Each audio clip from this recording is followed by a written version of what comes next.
హారతి తీసుకోండి.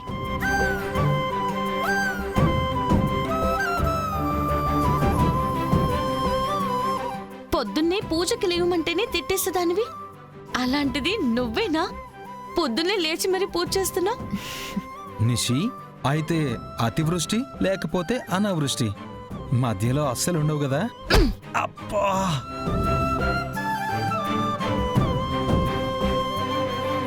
ఊరుకో కేదార్. హారతి తీసుకోవద్దునా.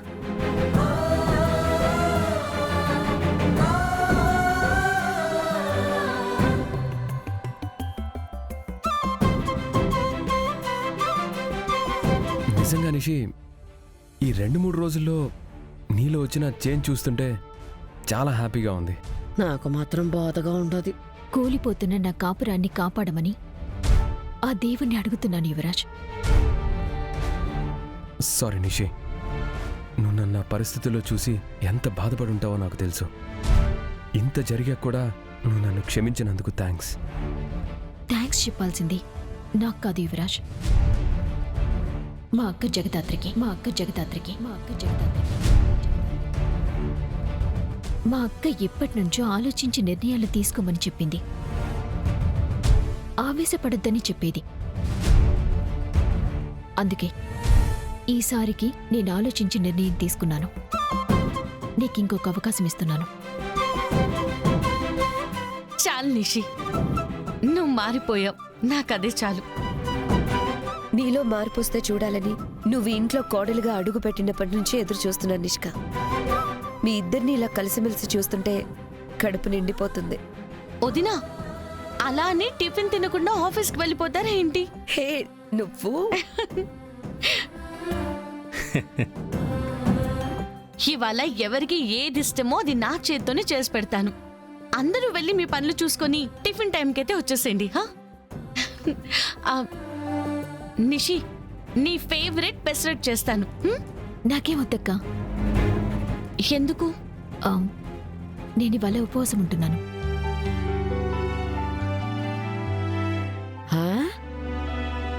ఉపవాసమా? పంతులు గారిని అడిగితే 11 రోజులు ఒంటిపూట భోజనం చేస్తే మనసులో కోరుకున్న కోరికలు తీరుతాయని చెప్పారు. అందుకే ఇలా ఒంటిపూట భోజనం చేస్తున్నా. ఒంటిపూట భోజనం చేయడం అంటే మాటలనుకుంటున్నావా అమ్మీ? అయినా అబ్బోడు ఇంకో తూరి అట్ట చేయనని చెప్పి ఉండాడు కదా. మళ్ళా ఏటికి పూజలు ఉపవాసాలు? నేనిలా ఒంటిపూట భోజనం చేస్తుంది నా కోసమో యువరాజ్ కోసమో కాదత్తయ్య. మరి ఎవరి కోసం చేస్తున్నావు నిషి? నీ కోసం, మా అక్క కోసం బావా, మా అక్క కోసం బావా, మా అక్క కోసం బావా, మా అక్క కోసం.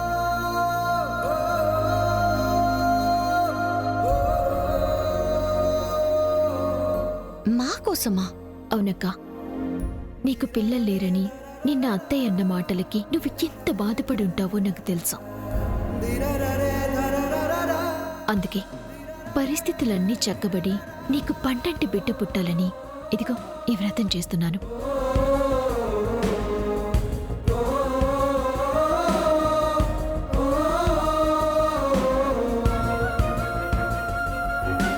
అందుకే ఈ ఒంటిపూట భోజనం కూడా. నిషి, నువ్వు మా కోసం 11 రోజులు ఒక్క పూట తిని ఎలా ఉంటావి? పరిస్థితులు టైం వచ్చినప్పుడు అవే సర్దుకుంటాయి. అయినా నువ్వు ఆకలితో ఉండలేవు.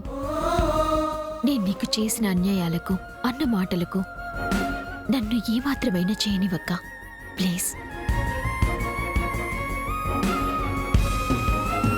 సర్లేమ్మ జగదాత్రి,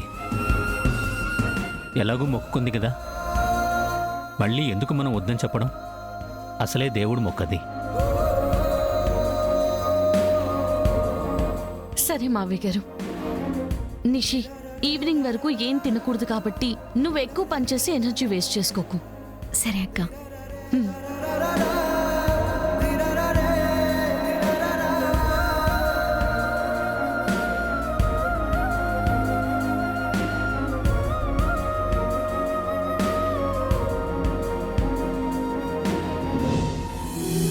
అమ్మీ, నీకు నిజంగానే పిచ్చి పట్టుండాది. ఎందుకలా అంటున్నారత్తయ్య? పరిస్థితులు చక్కబడాలి అంటే అర్థమేంది? మీ మామ ఆ కేదార్ని కొడుకుగా ఒప్పుకోవడం, అదే జరిగితే నీకు నీ మొగుడికి ఈ ఇంట్లో స్థానం ఉండదు. మీకు చిల్లి గవ్వ కూడా రాదు. నా కోసం తన ప్రాణాలు ఇవ్వాలని చూసిందత్తయ్య అబ్బా, మా అక్క. అలాంటిది ఆస్తి కోసం నాకు అన్యాయం చేస్తుందా?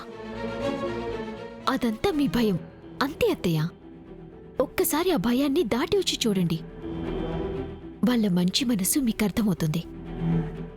అది అమ్మి మంచి మనసు అంట, మంచి మనసు.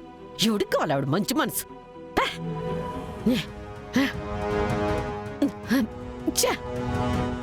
మీ నిషికకేమైనా పిచ్చి పట్టుండదా? ఒక్క రేతిలా అక్క మీద ఎంత ప్రేమ పొంగిపోతా ఉన్నట్టు చేస్తా ఉండది.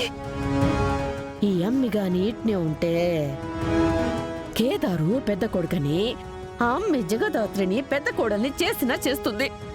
అమ్మో, అదే జరిగితే ఈ ఇంట్లో నా కొడుకు విలువేమైనా ఉంటదా?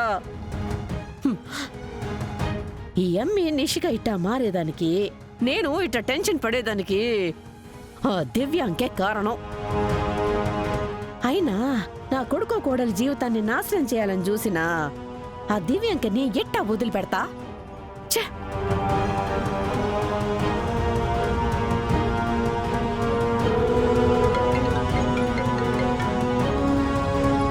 హలో ఆంటీ, ఎలా ఉన్నారు?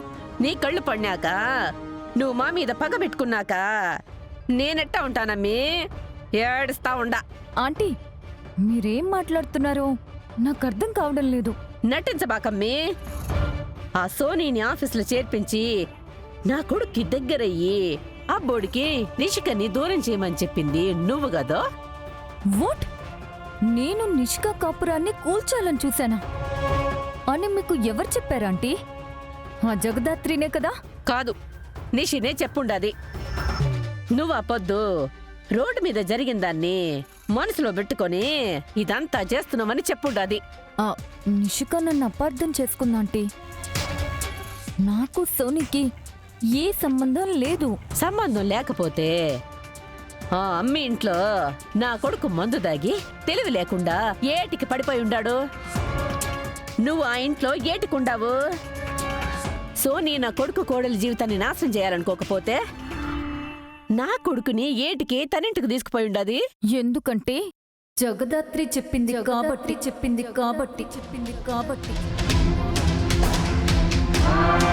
ఏందమ్మి నువ్వు చెప్తా ఉండేది? నిజమంటే సోనీని ఆఫీసులో జాయిన్ చేసింది, నిషికా యువరాజ్ని దూరం చేయమని చెప్పిందే జగదాత్రి. ఆ రోజు రాత్రి యువరాజ్ సోనీ ఇంట్లో ఉన్నాడని తెలిసే నా ఫ్రెండ్ నిషికా కాపురాన్ని కాపాడ్డానికి నేను రిస్క్ చేసి సోనీ ఇంటికి వెళ్ళాను. నిషికాకి దగ్గరవ్వడానికి సోనీతో ఇంత నాటకం ఆడించింది జగదాత్రియే. నేను నిషికాకి మంచి చేద్దామని వెళ్ళి అందరి ముందు విలన్ అయ్యాను. మరి ఇదంతా ఆపొద్దే నిషికకి ఏటికి చెప్పలేదమ్మీ? చెప్పే ఛాన్స్ ఆ జగదాత్రి నాకు ఇవ్వలేదంటీ.